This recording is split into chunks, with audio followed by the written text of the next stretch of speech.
Agora a gente vai falar com o Tiago Assunção sobre bits e neurônios, as conexões que afetam o nosso consumo.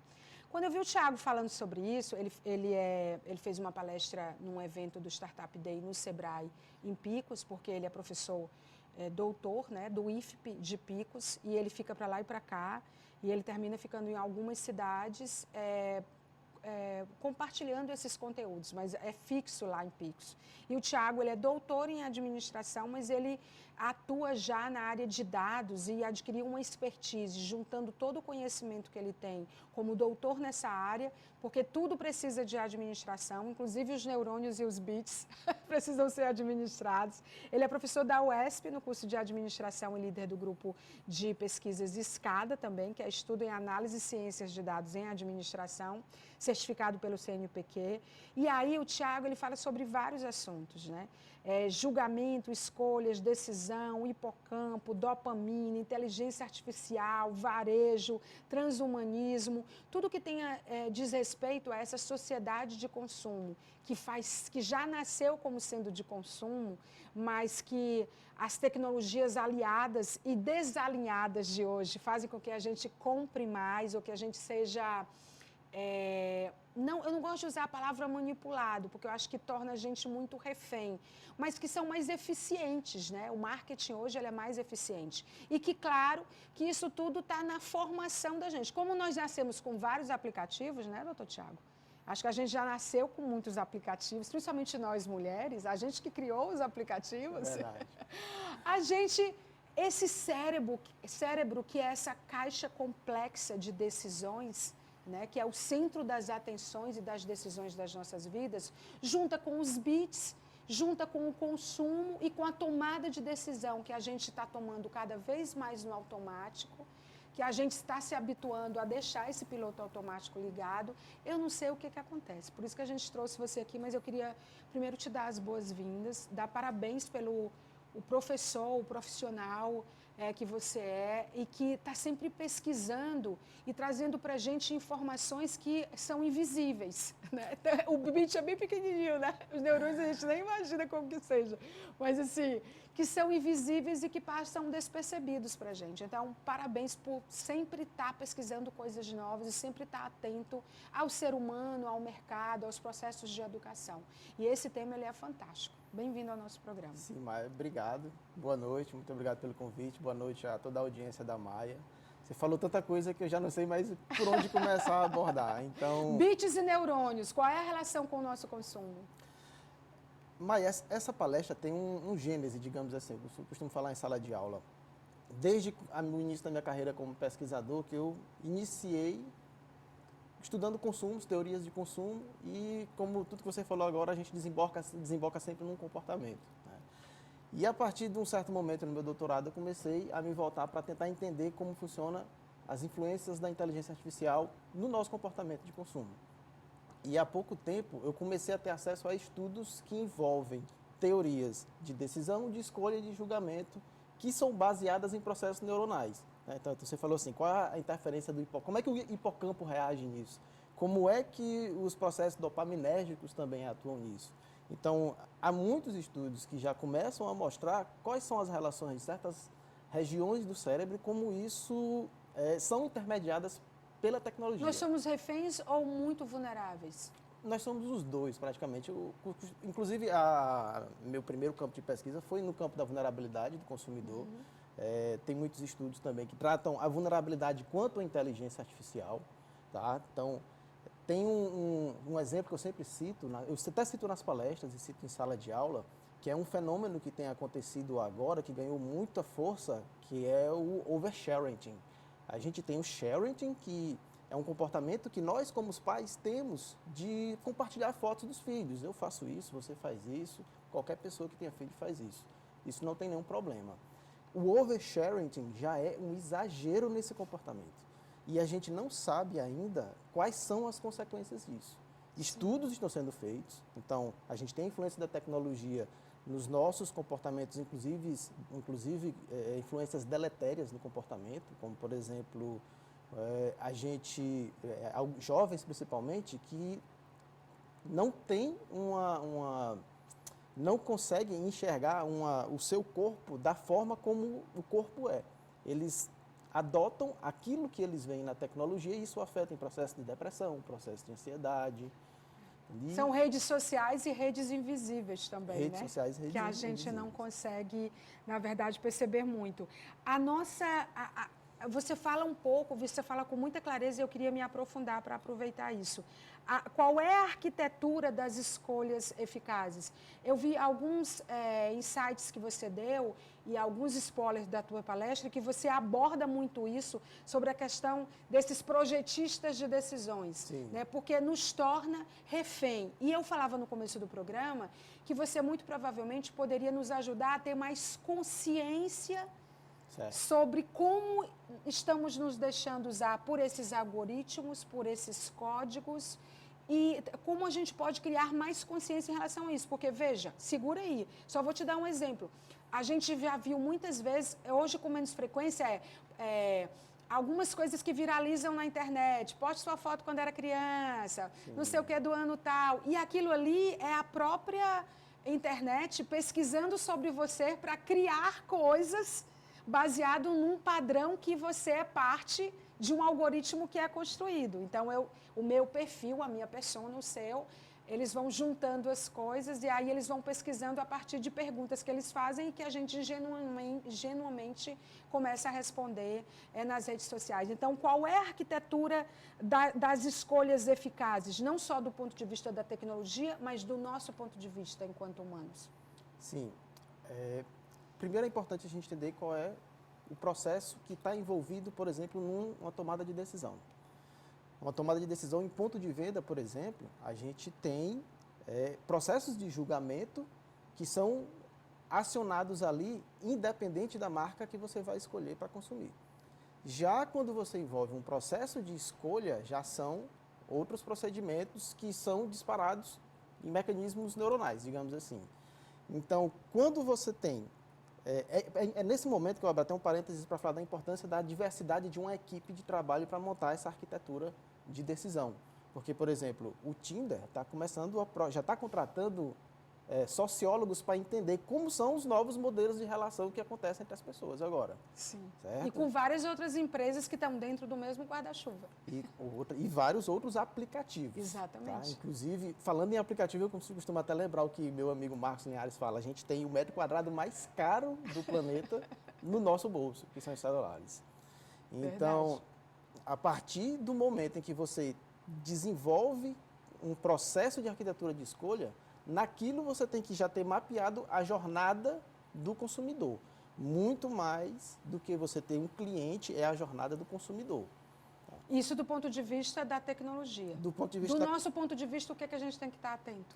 A gente tem que estar atento ao processo de invasividade, que é o principal deles, é tanto que a gente tem inclusive regulamentação para isso, né? A LGPD está aí para isso.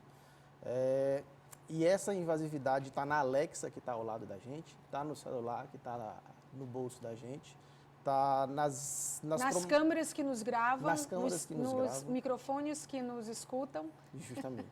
Entendeu? Nas conversas que a gente tem. Naquela desculpa que muitas vezes o governo dá, que aquilo é para a sua segurança. Não precisa mais grampear nada, a internet já grampeou todo mundo, né? Justamente. A partir do momento que você compra um celular, você já está sendo mapeado e eu costumo dizer, a gente deixa rastros. E esses rastros contam a nossa história. Então, hoje a gente já sabe que em 3 minutos de navegação, o TikTok te dá um perfil psicológico melhor do que qualquer psiquiatra, melhor do que qualquer psicólogo. Porque ali no TikTok, ali no Facebook, no Instagram, você tem o que a gente chama de uma cesta de consumo, que é a mesma coisa de uma cesta de compras que a gente pode mapear seu comportamento em ambiente de ponto de venda no varejo.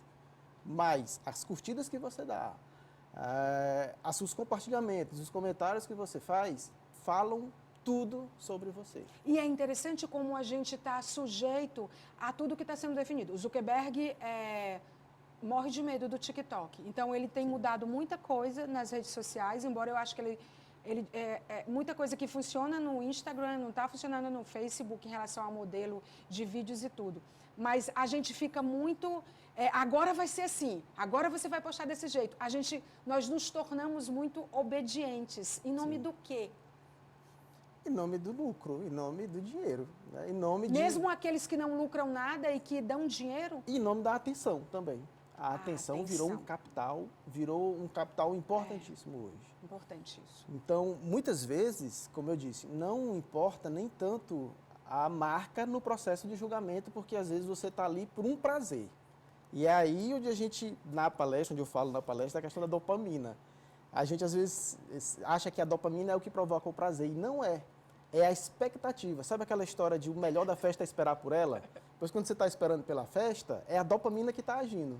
Agora a gente percebe que tem um business que é um caminho sem volta, em escala global, estratosférico, assim, não tem nem como mensurar, né, a escala, que é todo baseado nessa economia comportamental que você nos alerta. Sim. Então, tudo gira em torno disso. Por exemplo, eu estava vendo uma pesquisa que diz que antes a gente estava muito sujeito às pesquisas do Google. Agora a gente está muito sujeito ao que está sendo vendido nas redes sociais, na internet. Então, eles estão ali muito pareados, né, os percentuais, sim, mas a internet, as redes sociais, o TikTok, o Instagram, etc., já viraram o jogo, né, já viraram a página. Isso principalmente porque, especificamente os nativos digitais acham que a internet é só isso, Facebook, Instagram, TikTok, Google. E já está provado que a gente pesquisa no Google coisas, a gente busca no Google, conta para o Google coisas que a gente não conta para ninguém. Entendeu? E isso teve um reflexo, inclusive, em 2016, na campanha para presidente dos Estados Unidos. Eu vou falar com você sobre fake news e sobre o que está por vir. Né? A gente está num ano de eleição, a gente vive as democracias sendo revistas, a própria sim, questão do capitalismo sendo revisto, sim, essa nova desordem mundial, a relevância de gigantes da tecnologia. O Musk esteve aqui outro dia dizendo que vai levar a internet para as escolas, que vai levar para a Amazônia, sim, que vai mapear. Aquilo é business, tem muita coisa atrás disso, né? A Starlink não está para brincadeira, e a gente vê que em todas as escalas, em todas as esferas, a gente está subordinado, sujeito ou refém disso. Uhum. Tem como a gente... porque é como se fosse a nova droga. Eu lembro que quando se começou a falar de crack, começou a falar... As escolas tentaram fazer a abordagem desse tema de forma transversal, alertando as pessoas. Os traficantes não gostaram sobre isso. Eu tinha um projeto que falava sobre isso, os traficantes não gostavam disso. E eu acho que falar sobre isso, as escolas não estão despertando os alunos sobre isso. Elas não estão, está passando batido para todo mundo. É como se todo mundo tivesse naturalizado essa manipulação, esse risco e esse domínio dos nossos neurônios, né? Sim. Você falou uma expressão interessante, como se fosse uma nova droga, de fato. Então, inclusive, eu provoco até a audiência a tentar se auto-observar no sentido de quanto tempo eu passo sem verificar o meu celular, sem olhar uma rede social. O quanto isso consome os aplicativos que já trazem essas estatísticas. Já, a maioria. Certo? E, inclusive, o processo de postar e de receber curtidas, tá? Receber compartilhamentos, isso afeta o comportamento das pessoas e as expectativas que ela tem em relação àquilo. Muito mais do que o que se tem abordado, que a gente tem naturalizado muito. Inclusive afetando processos depressivos e ansiedade, e tem muitas marcas que têm consciência disso. O Facebook tem consciência disso, de que isso acontece. Interessante você citar o Elon Musk, ele vinha aqui, ele não vem à toa. Não. Ele não vem, o interessante é que ele tem uma visão de futuro, ele consegue enxergar a tecnologia como um business que favorece a ele e aquilo que ele enxerga no futuro. Como, por exemplo, o pensamento que ele tem sobre o transhumanismo, que é essa consequência da cadeia de consumo, tecnologia, processos neuronais, e como o ser humano vai desenvolver a partir daí. Ele está muito à frente. Eu li uma frase dele que me fez pensar. Ele disse, a gente cresceu ouvindo dizer que o planeta Terra é o berço da humanidade. Está na hora da gente sair do berço e ir pro mundo. Inclusive, uma das propostas dele é justamente começar a investir no aprimoramento do ser humano para que a gente resista a longas viagens interespaciais. Inclusive negociando algumas posições éticas, né? Quer dizer... Principalmente. Porque você vê que, quando a gente fala de consumo, professor, é importante a gente falar que o consumo não é só a roupa que você compra, o objeto, é a informação que você está consumindo. É o processo de troca. É o processo de troca. É o processo de troca. Tanto que, como você disse no começo da nossa entrevista, a gente está embarcado numa sociedade de consumo.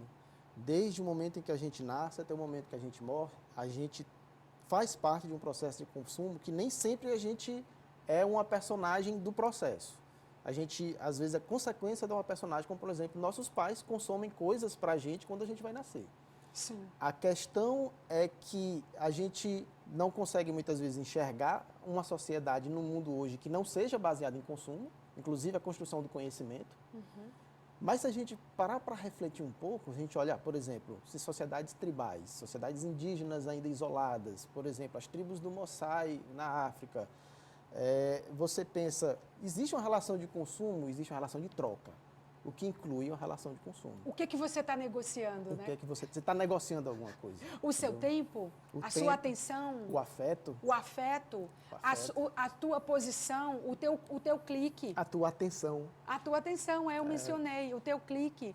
Né? É muito interessante da forma como isso se constrói. E aí a gente vê, e a gente não está aqui, gente, deixar claro, a gente não está aqui demonizando a internet. Sim. A internet, como tudo, ela vai ser usada para o bem e para o mal. As tecnologias aliadas têm dado saltos gigantes de serem aliadas à medicina, à vida.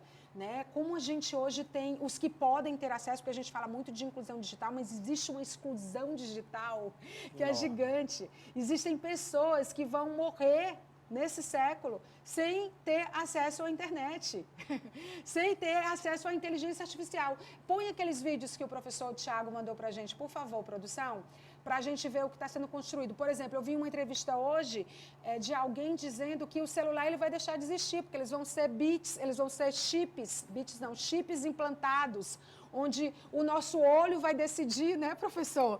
A nossa digital já está decidindo, o nosso olho já está, a nossa face já está decidindo. Aí né? já é transhumanismo, entendeu?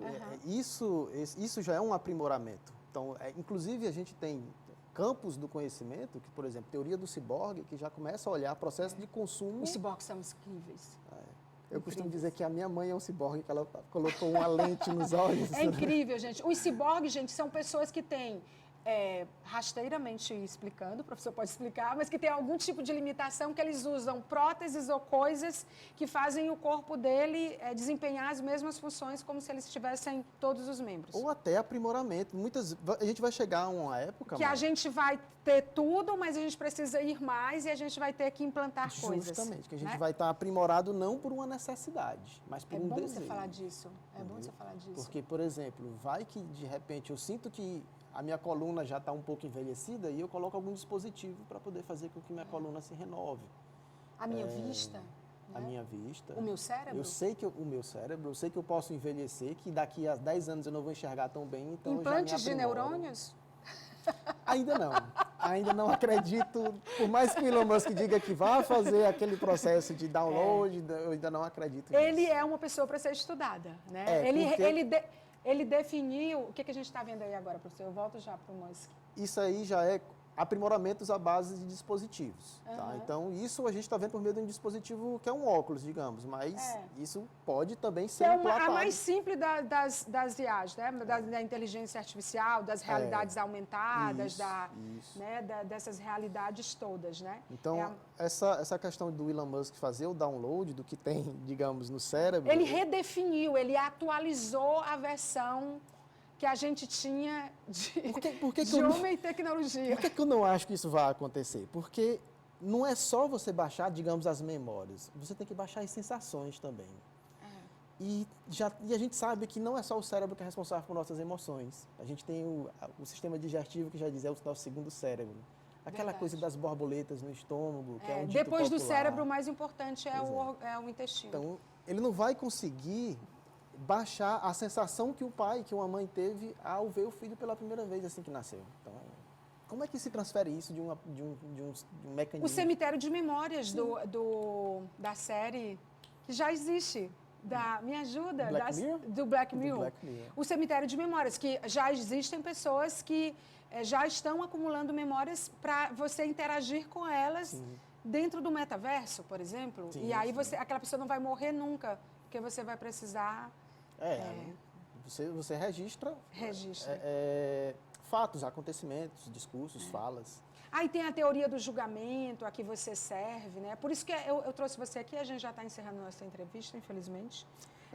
Mas, assim, eu quero outra sessão. Vamos fazer um podcast, vamos gravar vídeo. Bora. Eu quero falar mais sobre essas coisas, porque eu acho que você tocou num ponto tão fundamental de nos despertar, despertar o nosso senso crítico, a nossa consciência, da gente não ficar fazendo as coisas no piloto automático. Acho que o que você traz é tão gigante desse ponto de vista, entendeu, professor? Que eu acho que não é uma entrevista de 20, 25 minutos que a gente vai conseguir esgotar esse assunto. Porque tem o julgamento, tem as fake news, tem outras coisas assim. A gente está falando mais do que dá errado, gente, porque o que dá certo... a gente precisa falar também, porque a gente tem o hábito de falar só o que dá errado. Então, um alerta, né? É um alerta, porque a gente precisa falar sobre essas coisas. Não dá para ficar... Existe, para encerrar, você se protege sabendo tanto? Eu até tento, mas eu sou ser humano, né? A gente é vulnerável sem perceber. Como é que está a relação dos teus bits e dos teus neurônios? Eu costumo dizer que meu comportamento, hoje ele é determinado pela tecnologia. Então, eu estou naquela fase em que, se eu esquecer o celular em casa, eu não sou ninguém. Você está falando o que você vive. É uma expansão do meu corpo, meu celular. Não tenho vergonha de dizer isso. São os protótipos, né? São os protótipos. Então, gente, eu queria super agradecer, Thiago. Que bom que você conseguiu vir aqui. Eu acho que presencialmente é muito melhor. Eu queria marcar uma nova entrevista com você, porque eu acho que teve muita coisa que a gente não abordou, mas eu acho que a gente fez, assim, uma apanhada, né? Um mosaico. Um overview muito bom. Né? Um overview maravilhoso do que você tem falado aí. Gente, levem essa palestra para as empresas de vocês, para as escolas, né? Para as comunidades. A gente precisa falar sobre isso, entende? Do ponto de vista da ciência, que é o que o professor doutor Thiago Assunção faz, mas do ponto de vista também de pegar a ciência e trazer ela no nosso nível.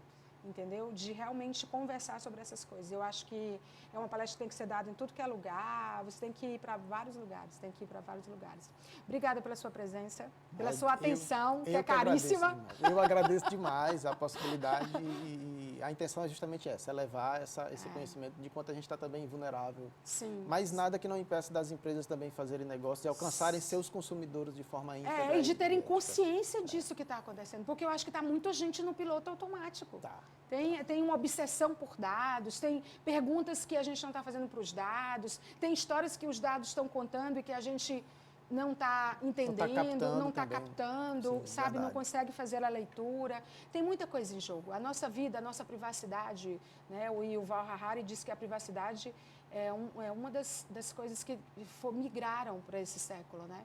Então, assim, é muita coisa acontecendo, muita coisa. A gente está muito refém, e a gente não sabe muito o que é que vai acontecer, né? Mas tem muita coisa boa acontecendo também, só para trazer um pouco de esperança no final da entrevista. E vamos para um podcast, né? Obrigada, doutor Thiago.